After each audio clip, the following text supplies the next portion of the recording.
I'd now like to extend a warm welcome to the well-respected Magistrate, Brian Lulham, to say a few words. Brian.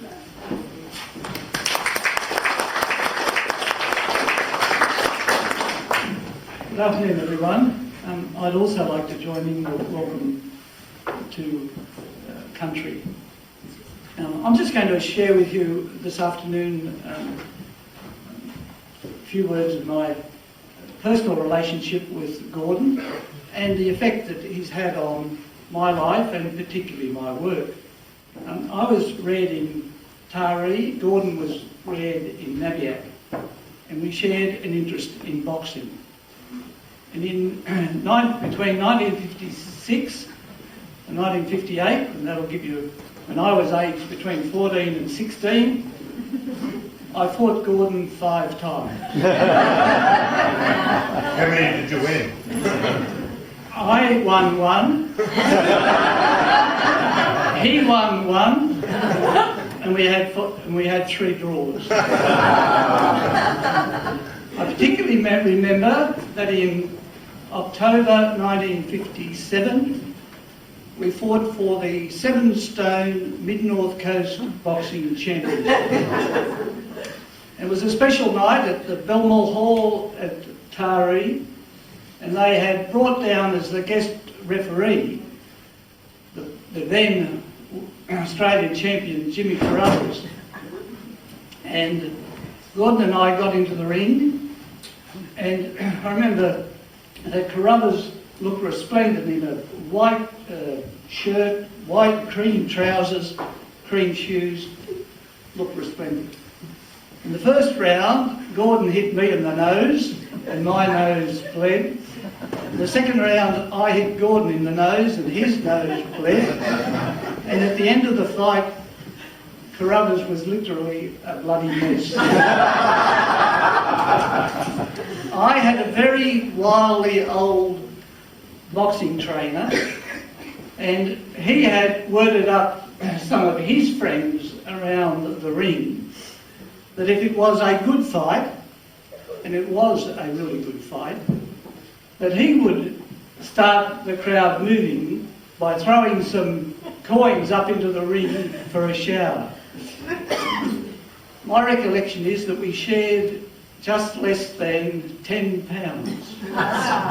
The share I got was the most money I had ever had up until that time in my life. From then on, because of the advantages that were open to white people, I was lucky enough to get a bursary and then a scholarship and go on and do law, and eventually became a solicitor, and then in 1992 a magistrate. I'm the only magistrate still to have volunteered to go firstly to Moree for 3 years, then to Broken Hill, Kenya for 2 years, Redfern for 12 months, and then to Berg.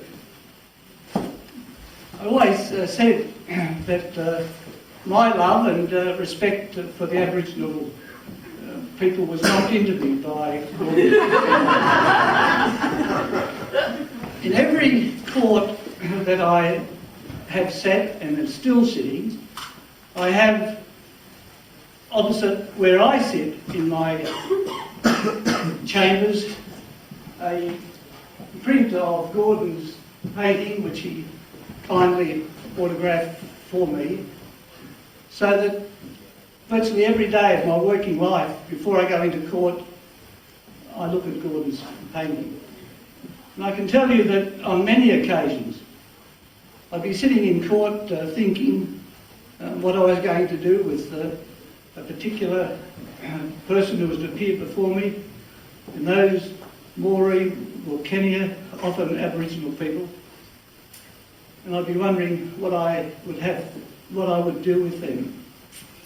And often, I can tell you, I'd look at Gordon's painting and think, what would my ex-sparring partner, a good and fair man, what would he have that I would do with them?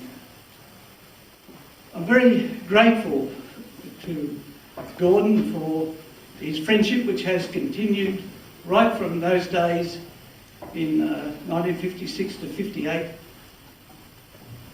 I thank him for all that he taught me, and I'm immensely proud that he's become such a magnificent artist. I really do take great joy in his work. I've got a few of his paintings at home, and I really hope that they can find a permanent keeping place for his work. Thank you very much.